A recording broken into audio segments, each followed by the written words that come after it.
উৎসব বোনাসের যে দাবি, সেই দাবি জানানোর আগে আমাদেরকে বলতে হয় যে আমার চাকরিটা যেন না চলে যায়। অথচ এই 20 শতাব্দীর এই সময়ে এসে আমরা জানি জাতীয় এবং আন্তর্জাতিক যে প্রবিধানগুলো গড়ে উঠছে, যে নীতিগুলো গড়ে উঠছে,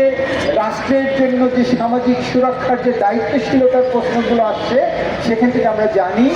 যে এখানে প্রত্যেকটি নাগরিকের সামাজিক সুরক্ষা, তার ন্যায্য মজুরি, তার ছুটির অধিকার, তার শ্রম এবং কর্মক্ষেত্রে এবং তার পরিবার জীবনের যে ভারসাম্য, সেই সকল অধিকারের ক্ষেত্রে ভারসাম্যপূর্ণ জীবন পাওয়ার অধিকার প্রত্যেকের রয়েছে। ফলে সেই জায়গা থেকেই আমাদের ইউনিয়নের পক্ষ থেকে আমরা আমাদের সর্বোচ্চ প্রচেষ্টা দিয়ে আমরা একদিকে গাড়ি চালকদের মধ্যে, এই পরিবহন শ্রমিকদের মধ্যে আমরা আমাদের সচেতনতা তৈরি করার চেষ্টা করছি। অপরদিকে রাষ্ট্রের যারা দায়িত্বশীল ব্যক্তি আছে প্রত্যেক স্তরে আমরা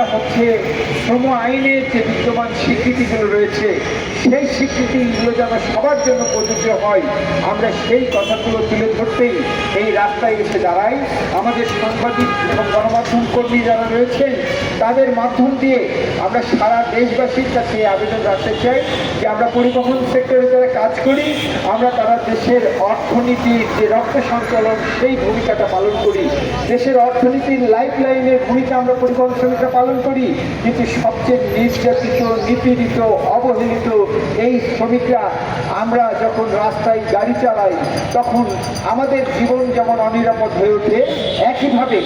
যখন নির্দিষ্ট সময়েরও অতিরিক্ত সময় আমাকে কাজ করতে হয়, যেহেতু আমরা মানব দেহ নিয়ে চলি, ফলে দেহের সক্ষমতা, মানুষের আমার চিন্তা, মস্তিষ্কের সক্ষমতার অতিরিক্ত যখন আমাকে কাজ করতে হয়, আমার সড়ক ব্যবস্থাপনার যে বিষয় সেগুলো যখন শৃঙ্খলার সাথে পরিচালিত হয় না, আইন অনুসারে পরিচালিত হয় না, স্বাভাবিকভাবেই সেখানে যে কোনো ধরনের যখন দুর্ঘটনা ঘটে